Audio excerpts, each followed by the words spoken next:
Friends, இந்த வீடியோவில் நம்ம என்ன பார்க்க போகிறோம்னா எக்ஸைஸ் 4.6ஓட இன்ட்ரொடக்ஷன். சரிங்களா? எக்ஸைஸ் 4.6 எதை பற்றின்னு பார்த்தீங்கன்னா, இது வரைக்கும் நம்ம மேட்ரிக்ஸ் பார்த்தோம், கரெக்டுங்களா? மேட்ரிக்ஸஸ் பற்றி படித்தோம், டிட்டர்மினன்ட்ஸ் பற்றி படித்தோம், கரெக்டாக? டிட்டர்மினன்ட்ஸ் தான் எப்படி கண்டுபிடிக்கிறது, அட்ஜாயிண்ட், இன்வர்ஸ் எல்லாம் பார்த்தோம்.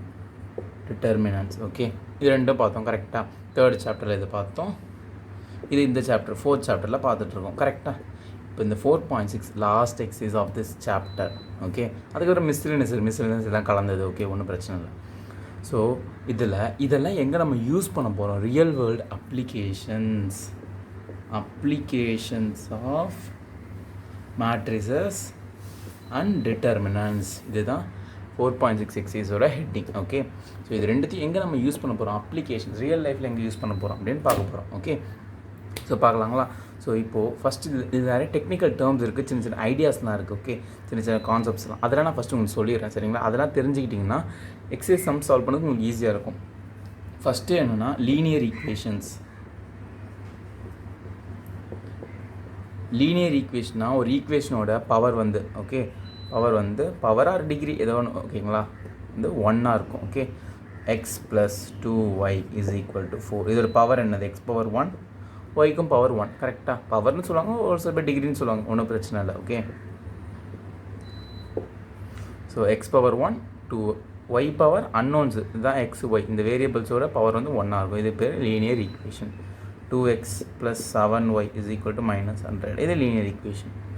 X plus Y plus 3z is equal to 110. இது ஒரு லீனியர் ஈக்குவேஷன். ஓகே, ஸோ இதெல்லாம் தான் லீனியர் ஈக்குவேஷன்ஸ். இது லீனியர் ஈக்குவேஷனா X power 4 plus 7x square plus 10y is equal to 4. இதில் ஒய்க்கு பவர் 1 இருக்குது, ஆனால் மற்றதுலாம் பவர் கண்ணாப்பினான்னு 2 4. ஸோ இது not a linear equation. Okay, it's not a linear equation. இதுதான் லீனியர் ஈக்குவேஷன்ஸ். ஓகேங்களா? புரிஞ்சுதா? Next system of linear equations. இது ஃபஸ்ட்டு டெக்னிக்கல் வேர்ட். தெரிஞ்சதா? லீனியர் ஈக்குவேஷனை புரிஞ்சுதா? ஓகே, வாங்க next system of equations. System of ஈக்குவேஷன்னா ஒன்றும் இல்லை, ஈஸி தான். அங்கே பாருங்கள், நம்ம 10th 11th சால்வ் பண்ணிருப்பீங்க. இப்படி கொடுத்தா X plus Y is equal to 2, X minus Y is equal to 4. Find X and ஒய்ன்னு கேட்குறாங்க வச்சுக்கோங்களேன். ஃபைண்ட் எக்ஸ் ஒய் வேல்யூ கேட்குறாங்க. நீங்கள் என்ன பண்ணுவீங்க? அப்படி போட்டு கேன்சல் பண்ணிட்டு சால்வ் பண்ணி X 2x is equal to 6, X equal to 3 அப்படின்னு சால்வ் பண்ணி சொல்லுவீங்க. கரெக்டாக? நார்மலாக எலிமினேஷன் மெத்தட். இங்கே 2 ஈக்குவேஷன்ஸ் இருக்கா, இதுக்கு பேர் தான் ஒரு சிஸ்டம். இதுதான் ஒரு சிஸ்டம். ஓகே, சிஸ்டம்னா ஒரு ஈக்குவேஷனுக்கு ஒன்றுக்கு மேலே இருக்கணும், ஈக்குவேஷன்ஸ் ஒன்றுக்கு மேலே இருக்கணும். ஓகே, இங்கே ஒரு ஈக்குவேஷன் தான் ஜஸ்ட் லீனியர் ஈக்குவேஷன். ஒரு 2 ஈக்குவேஷன் இருக்குது, 2 ஈக்குவேஷனோட எக்ஸ் ஒய்யும் சேமாக தான் இருக்கும். இப்போ இங்கே எக்ஸ் இஸ் ஈக்குவல் டு, இப்போது இந்த சம்க்கு எக்ஸ் ஈக்குவல் டு என்ன வரும் பாருங்கள், இது கேன்சலேஷனாக 2x is equal to 6, X is equal to 3. So இந்த x3 வந்து இந்த ஈக்குவேஷனுக்கும் எக்ஸ் இஸ் ஈக்குவல் டு 3 தான், இந்த ஈக்குவேஷனுக்கும் x3 தான். ஸோ இதெல்லாம் ஒரு சிஸ்டத்துக்குள்ளே இவங்கெல்லாம் வராங்க. இவங்களோட எக்ஸ் வேல்யூலாம் ஒன்று தான், ஒய் வேல்யூலாம் ஒன்று தான். இவனுக்கு ஒரு எக்ஸ் வேல்யூ, இவனுக்கு ஒரு எக்ஸ் வேல்யூலாம் கிடையாது. கரெக்டு தானே? இப்போ ஒய் வந்து என்ன கிடைக்கும்? 1, ஐ திங்க் -1 கிடைக்கும். எஸ், ஒய் வந்து -1 வரும் இந்த சம்முக்கு. ஓகேங்களா? போட்டு பாருங்கள். இங்கே 3னா 3 plus Y is equal to 2, Y is equal to 2 -3 move பண்ணுங்கள். ஸோ ஒய் வந்து இங்கே -1 தான், இங்கேயும் -1 தான். கரெக்டாக? ஸோ இந்த ஒரு சிஸ்டம், இதில் இருக்க இந்த 2 ஈக்குவேஷன் சேர்ந்த இந்த ஒரு கம்பைன்டு பேட்டர்ன், ஒரு பைண்டிங் பண்ண மாதிரி ரெண்டும் சேர்ந்ததுக்கு இதுக்கு பேர் தான் சிஸ்டம். ஓகே, இந்த சிஸ்டமில் எல்லா எக்ஸ் எத்தனை இது இருந்தாலும் எக்ஸ் எல்லாம் சேம் தான், ஒய் இருந்தாலும் ஒய்லாம் சேர்ந்து, ஜெட் இருந்தால் செட்லாம் சேர்ந்து. இதுக்கு பேர் சிஸ்டம் ஆஃப் ஈக்குவேஷன்ஸ். நமக்கு எப்படி இருக்குன்னா 2 இருக்கலாம், இப்படி 3 கூட இருக்கும். X plus Y plus Z is equal to 4, 2x plus 3y is equal to 7, 3y plus 7z is equal to 2, 7x minus 2y plus z is equal to 3. So இது ஒரு system of equations. Okay, இங்கே X வேல்யூலாம் ஒன்று தான், Y ஒன்று தான், jet ஒன்று தான். Okay, so XYZ கண்டுபிடிக்க சொல்லுவாங்க. சரிங்களா? XYZ கண்டுபிடிக்க சொல்லுவாங்க. ஸோ இது ஒரு சிஸ்டம், இதுக்கு பேர் தான் சிஸ்டம் ஆஃப் ஈக்குவேஷன்ஸ். முன்னாடி லீனியர் போட்டால் சிஸ்டம் ஆஃப் லீனியர் ஈக்குவேஷன், நம்ம பார்க்குறதுலாம் பவர் 1 லீனியர் ஈக்குவேஷன்ஸ் தான். So system of linear equations. So linear equation தெரிஞ்சிருக்கும், சிஸ்டம் ஆஃப் லீனியர் ஈக்குவேஷன் தெரிஞ்சு. புரிஞ்சுதா? நெக்ஸ்ட் ஐடியா சொல்லவா? இது 2 நோட் பண்ணிக்கோங்க. சரிங்களா? அழிச்சிடுறேன். இப்போ ரெண்டு பேசிக்ஸ் ஐடியா பார்த்துட்டோம். இப்போ 2 இம்பார்ட்டண்ட்டான idea. Consistent system,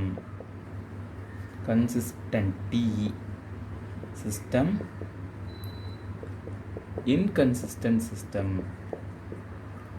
inconsistent system. அதாவது நமக்கு ஒரு சிஸ்டம் ஆஃப் ஈக்குவேஷன்ஸ் கொடுத்துருவாங்க. ஒரு சிஸ்டம் ஆஃப் ஈக்குவேஷன் நிறைய 4-5 ஈக்குவேஷன் நமக்கு மேக்ஸிமம் 2 இருக்கும், இல்லை 3 தான் இருக்கும். ஓகேங்களா, 2 இருக்கும் இல்லாட்டி 3 இருக்கும். ஓகே, ஸோ ஒரு சிஸ்டம் ஆஃப் ஈக்குவேஷன்ஸ் கொடுத்துருவாங்க. அந்த சிஸ்டம் ஆஃப் ஈக்குவேஷனை சிஸ்டம் ஆஃப் ஈக்குவேஷன் ஒரு சிஸ்டம் ஆஃப் ஈக்குவேஷன் ஒரு சிஸ்டத்தை அதான் சிஸ்டம். ஓகே, ஒரு சிஸ்டம் ஆஃப் ஈக்குவேஷனை எப்போ நம்ம கன்சிஸ்டன்ட் சிஸ்டம் அதை சொல்லுவோம்னா equation is set to be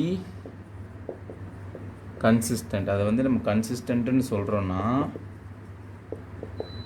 consistent system set to be consistent if அந்த சிஸ்டத்துக்கு சொல்யூஷன் XYZ இருக்குது பார்த்தீங்களா. இஃப் இட்ஸ் சொல்யூஷன் எக்ஸிஸ்ட் ஆகணும். ஓகே, நம்மளால் சொல்யூஷன் XYZ வேல்யூ கண்டுபிடிக்க முடியணும். ஓகே, எக்ஸிஸ்ட்னா கண்டுபிடிக்க முடியும். அது ஒன் சொல்யூஷன் சிஸ்டமாக கூட இருக்கலாம், ஆர் மெனி சொல்யூஷன் சிஸ்டமாக கூட இருக்கலாம். ஓகேங்களா, ஒரு சொல்யூஷன் மட்டும் வர மாதிரி ஈக்குவேஷன்ஸ் கூட இருக்குது. மெனி சொல்யூஷன் 2-3 சொல்யூஷன்ஸ் வர மாதிரி ஈக்குவேஷன்ஸ் இருக்குது. சரிங்களா, ஒன் சொல்யூஷன் சிஸ்டமாகவும் இருக்கலாம், மெனி சொல்யூஷன் சிஸ்டமாகவும் இருக்கலாம். ஓகே, நெக்ஸ்ட்டு ஒரு சிஸ்டத்துக்கு எப்போவுமே இன்கன்சிஸ்டன்ட் சொல்லணும்னா சேம் தான். a system of equations is said to be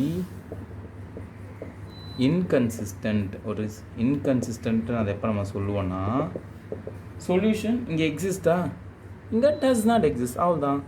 if it's சொல்யூஷனே கண்டுபிடிக்க முடியாத மாதிரி கூட சிஸ்டம் இருக்கும் ஒரு சில இதெல்லாம். With solution does not exist. Okay, சொல்யூஷனே கண்டுபிடிக்க முடியாமலாம் ஒரு சிஸ்டம்ஸ் இருக்குது. ஓகே, ஸோ அதான் வந்து டஸ் நாட் எக்ஸிஸ்ட். ஓகேங்களா, ஸோ கன்சிஸ்டன்ட் சிஸ்டம்னானது ஒரு சிஸ்டம் கொடுத்துருப்பாங்க. அது எப்போ கன்சிஸ்டன்ட் சொல்லுவோம், அதுக்கு சொல்யூஷன் எக்ஸிஸ்ட் ஆச்சுனாலே அந்த சொல்யூஷன் ஒன்றா இருக்கலாம், மெனி சொல்யூஷன் என்ன சொல்யூஷனாக இருக்கலாம். ஓகே, சொல்யூஷன் வருதா, ஓகேப்பா, அது கன்சிஸ்டன்ட்ப்பா. சொல்யூஷனே கிடையாது, solution no solution does not have a solution, இந்த மாதிரிலாம் சொல்கிறியா, அந்த சிஸ்டம் பேர் இன்கன்சிஸ்டன்ட் சிஸ்டம். புரிஞ்சுதா? Okay, consistent system, inconsistent system.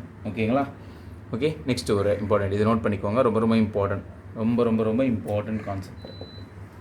Okay, இப்போது நம்மளோட சாப்டர் இந்த எக்ஸைஸ் 4.6 உங்களுக்கு அக்கார்டிங் டு சிலபஸ் படி உங்கள் புக்கிலே கூட மென்ஷன் பண்ணிருப்பாங்க. இருங்க, புக்கை ஒரு நிமிஷம் எடுத்துக்கிறேன், இங்கேயோ வச்சேனே, புக்கை மறந்துட்டேனே, இருங்க ஒரு நிமிஷம் எடுத்துக்கலாம்.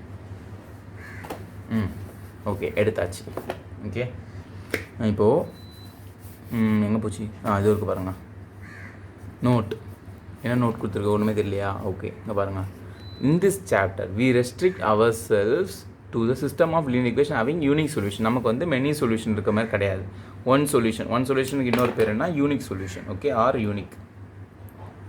ஸோ இந்த மாதிரி சிஸ்டம் தான் கொடுப்பாங்க. இந்த மாதிரி சிஸ்டமும் டஸ் நாட் எக்ஸிஸ்ட் சிஸ்டமும், இந்த 2 மாதிரி சிஸ்டம் தான் நமக்கு இருக்குது. ஓகேங்களா, ஸோ மெனி சொல்யூஷன் சிஸ்டம் உங்களுக்கு கிடையாது, அது கொஞ்சம் அட்வான்ஸ்டு.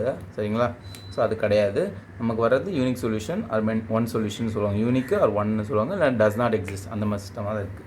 ஓகே, ஸோ இப்போது இந்த மாதிரி சிஸ்டம்ஸ் நமக்கு கொடுத்துருவாங்க. அதை வந்து நம்ம சால்வ் பண்ணுவோம். அது எப்படி சால்வ் பண்ணுறது, என்ன ஃபார்முலா யூஸ் பண்ண போகிறோன்னு இப்போ பார்க்கலாம். சரிங்களா, ஸோ எப்படி ஒரு சிஸ்டமை சால்வ் பண்ணுறதுன்னு. ஓகே, இப்படி தான், இதான் சம் போடுற மெத்தடாலஜி. ஓகே, ப்ராப்ளம் மெத்தடாலஜின்னு வச்சுக்கோங்க. இப்படி தான் நம்ம ப்ராப்ளம் போடுவோம். Okay, procedure, problems procedure. Okay, அப்படி கூட நினச்சிக்கோங்க. ஓகே, ஸோ என்ன பண்ணுவோன்னா, இந்த மெத்தட் பேர் என்னன்னா solutions of system of linear equations, system of linear equations using inverse of matrix,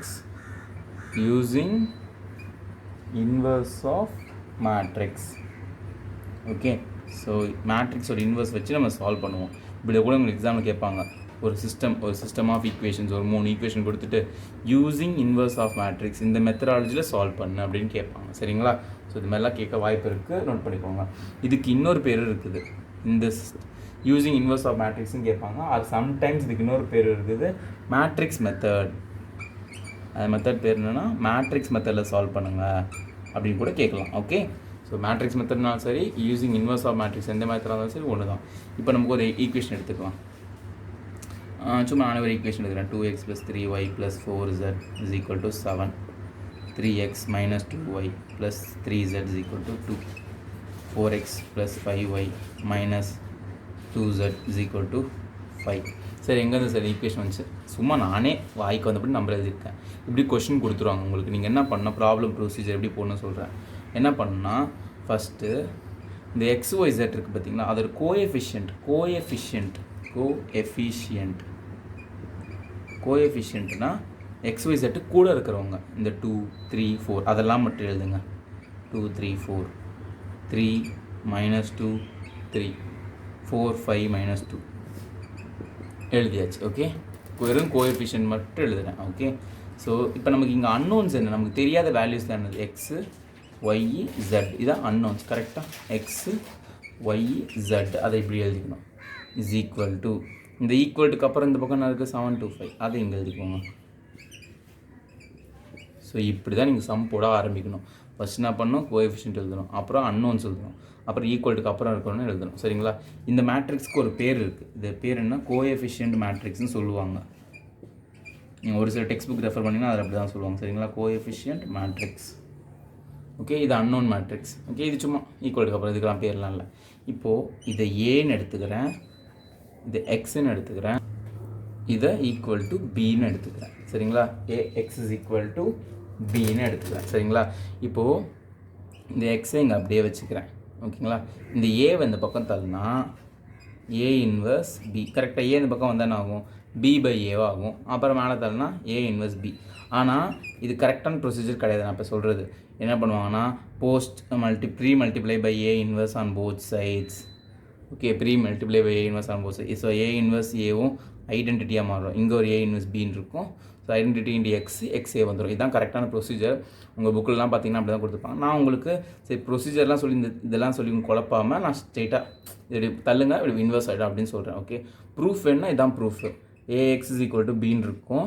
so ரெண்டு பக்கமும் ஃப்ரண்ட்டில் ஓகே ப்ரீ மல்டிப்ளை ஏ இன்வர்ஸாக மல்டிப்ளை பண்ணால் A inverse AX is equal to A inverse B. ஓகேங்களா? அப்புறம் அசோசியேட்டிவ் ப்ராப்பர்ட்டி படி இது அப்படியே திரும்பிடும் டக்குன்னு இந்த ப்ராக்கெட்டு. ஸோ இது identity into X is equal to A inverse B. Identity matrix into anything, அந்த எனிதிங் இந்த ஐடென்டிட்டினா ஒன் மாதிரி X is equal to A inverse B. So இதான் ப்ரூஃபு. இந்த ப்ரூஃப் வேணும்னா வச்சுக்கோங்க, வேணாம் என்ன இதெல்லாம் கேட்க மாட்டாங்க. சரிங்களா? அதனால் நாலேஜ் பர்பஸ்க்காக. ஓகேங்களா? ஸோ வேணும்னா எழுதிக்கோங்க, இல்லாட்டி இந்த எக்ஸ் ஏ அந்த பக்கத்தால்னா ஏ இன்வர்ஸ் பி அப்படின்னு வச்சுக்கோங்க. சரிங்களா? ஸோ ப்ரூஃபாக வேணாலும் ப்ரூஃபாக இதை பார்த்துக்கோங்க. இல்லை சார் எனக்கு ப்ரூஃப்லாம் வேண்டாம் சார், கேட்க மாட்டாங்களா சார்? கேட்கவே மாட்டாங்க. ஓகே, சம் மட்டும் போட்டால் போதும் சார் அப்படின்னா பாருங்கள். ஆனால் நாலேஜ் தான் இம்பார்ட்டன்ட். ஓகே, இதை தெரிஞ்சுக்கோங்க. சரிங்களா? தெரியாமல் விட்டுறாதீங்க. ஓகே, எல்லா பசங்களும் படிக்கிறாங்க, நம்மளும் படிப்போம். நமக்கும் நாலேஜ் வேணும். நாலேஜ் தான் வெல்த். நாலேஜ் வந்துச்சுன்னா மார்க் வரும், எல்லாமே வரும். மார்க் வந்துச்சுன்னா நாலேஜ் வராது. ஓகே, மார்க் வரும், நல்ல மார்க் இதெல்லாம் பார்த்தீங்கன்னா நல்ல மார்க் வரும். ஆனால் மூளை கொஞ்சம் கம்மியாக இருக்கும். ஓகே, நாலேஜ் பேஸ் பார்த்தீங்கன்னா மூளையும் இருக்கும், அதுக்கேற்ற மாதிரி மார்க்கும் இருக்கும். Okay, so X is equal to A inverse B. So இப்போ நம்ம எக்ஸ் ஒய் ஜெட் தானே கண்டுபிடிக்கணும், இந்த எக்ஸ் தானே கண்டுபிடிக்கணும். அப்போது ஃபஸ்ட் நம்ம என்ன கண்டுபிடிக்கணும், இந்த ஏ மேட்ரிக்ஸ்க்கு இன்வர்ஸ் கண்டுபிடிக்கணும். ஓகே, அப்புறம் நமக்கு இன்வர்ஸ் கண்டுபிடிக்க தெரியும், அட்ஜாயின்ட் யூஸ் பண்ணி கண்டுபிடிப்போம். கண்டுபிடிச்சிட்டு பி மேட்ரிக்ஸ் இதோட மல்டிப்ளை பண்ணால் நமக்கு எக்ஸ் கிடச்சிடும், சம் முடிஞ்சுது. ஓகே, ஃபஸ்ட் என்ன பண்ணோம், ஏ மேட்ரிக்ஸ்க்கு இன்வர்ஸ் கண்டுபிடிக்கணும். கண்டுபிடிச்சி அந்த ஆன்சரை பியோட இந்த பியோட மல்டிப்ளை பண்ணால் நமக்கு எக்ஸுங்கிறது இந்த அன்னோன்ஸ் கிடச்சிடும். இதுதான் இம்பார்ட்டன்ட் ஃபார்முலா. இந்த எக்ஸைஸோட ஹீரோவே இவர் தான். AX is equal to B, X is equal to A inverse B. சரிங்களா?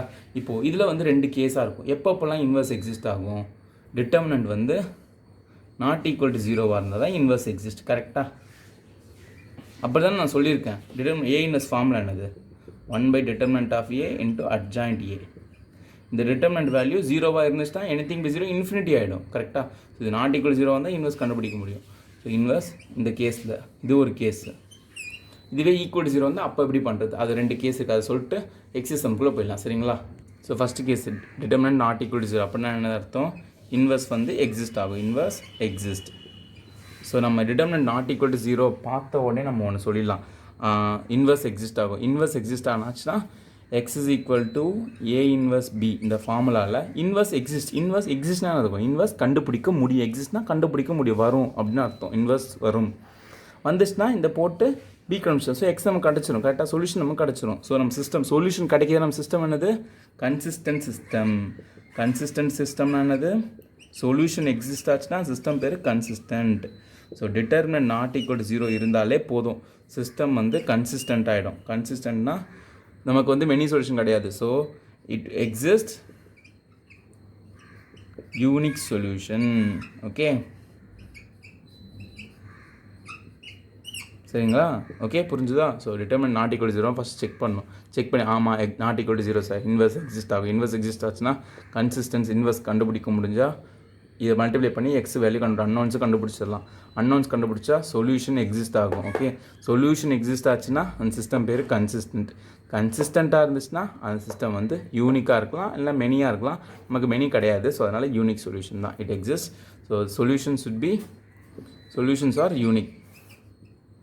Solutions R unique. Okay, so இதுதான் ஃபஸ்ட்டு கேஸ். புரிஞ்சுதுங்களா? நெக்ஸ்ட் செகண்ட் கேஸ் பார்ப்போமா? ஸோ கேஸ் 1 புரிஞ்சுதா? இப்போ கேஸ் 2 இங்கே கொஞ்சம் நினைவு வேணும், அதை அழிக்கிறேன். ஸோ கேஸ் 2 என்னன்னா, இஃப் டிட்டர்மினன்ட் நாட் ஈக்குவல் 0 இப்படி போட்டுருங்க. டிட்டர்மினன்ட் வந்து ஈக்குவல் டு 0.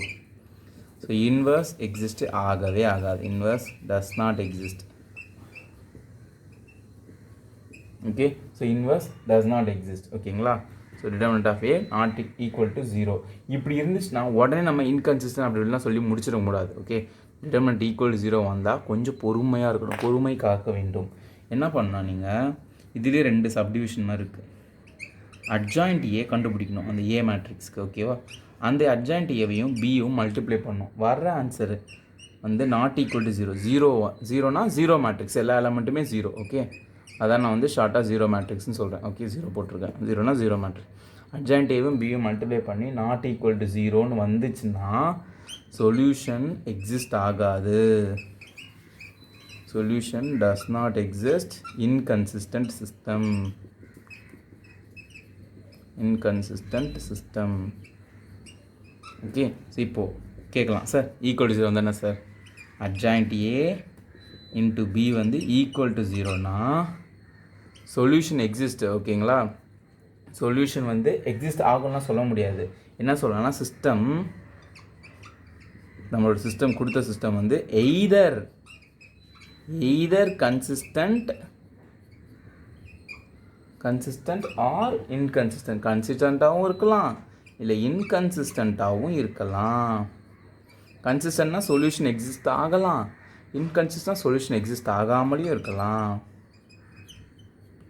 ஸோ சிஸ்டம் பற்றி சொல்லிட்டேன், இப்போ சொல்யூஷனை பற்றி சொல்லணும்ல. ஸோ சொல்யூஷன் வந்து solutions either, so already unique சொல்யூஷனாக இந்த கேஸ் மட்டும் தான். ரிட்டம் not equal to 0 consistent system இங்கே மட்டும் தான் யூனிக். ஓகே, இப்போ இங்கே வேறு எங்கேயுமே யூனிக் வராது. இப்போ இங்கே கன்சிஸ்டன்ட் சொல்லியிருக்கேன். அப்போனா கன்சிஸ்டன்ட் நான் 2 டெஃபினேஷன் 2 சொல்லியிருந்தேன். என்ன சொல்லியிருந்தேன்? கன்சிஸ்டன்ட் சிஸ்டம்னா என்ன சொல்லியிருந்தேன்? அது வந்து என்னது, யூனிக் சொல்யூஷனாக இருக்கலாம், மெனி சொல்யூஷனாக இருக்கலாம். அப்போ இங்கே கன்சிஸ்டன்ட் இருக்குது. ஸோ எய்தர் மெனி, யூனிக் வராதுன்னு சொல்லிட்டேன். எய்தர் மெனி ஆர் இன்கன்சிஸ்டன்ட்னா no solution. Okay, so determinant of B adjoint A, determinant of A equal to 0னா நீங்கள் உடனே சம்ம முடிச்சிடக்கூடாது. அட்ஜாயிண்ட் ஏ கண்டுபிடிக்கணும், இன்டூ பி பண்ணணும். ரெண்டுத்து மல்டிப்ளை பண்ணால் நாட் ஈக்குவல் டு 0னா solution does not exist inconsistent system. Equal to 0னா இப்படி எழுதிருங்க, எய்தர் கன்சிஸ்டன்ட் ஆர் இன்கன்சிஸ்டன்ட். அவ்வளோ தான் முடிஞ்சிச்சு. ஓகேவா? புரிஞ்சுதா? Equal to 0 not equal to 0 இந்த term determinant value not equal to 0. புரிஞ்சுதா? அவ்வளோதான். ஸோ இவ்வளோ தான் இந்த எக்ஸசைஸோட இது இன்ட்ரோடக்ஷன் முடிஞ்சுது. ஸோ நம்ம we are ready to solve. இந்த பேஜ் ரொம்ப இம்பார்ட்டன்ட், இந்த சைடு வந்து இம்பார்ட்டன்ட். ஓகே, மறக்காமல் பார்த்துருங்க. ஸோ இதெல்லாம் புரிஞ்சுக்கோங்க. புரியல இந்த வீடியோ திரும்ப ஒரு வாட்டி பாருங்கள், 2 வாட்டி பாருங்கள், 3 வாட்டி பாருங்கள், கண்டிப்பாக புரிஞ்சிடும். ஓகேவா? ஸோ இப்போ நம்ம எக்ஸசைஸ்க்குள்ளே போகலாம். நெக்ஸ்ட் வீடியோ பார்ப்போம். தேங்க்யூ ஃப்ரெண்ட்ஸ், பாய்.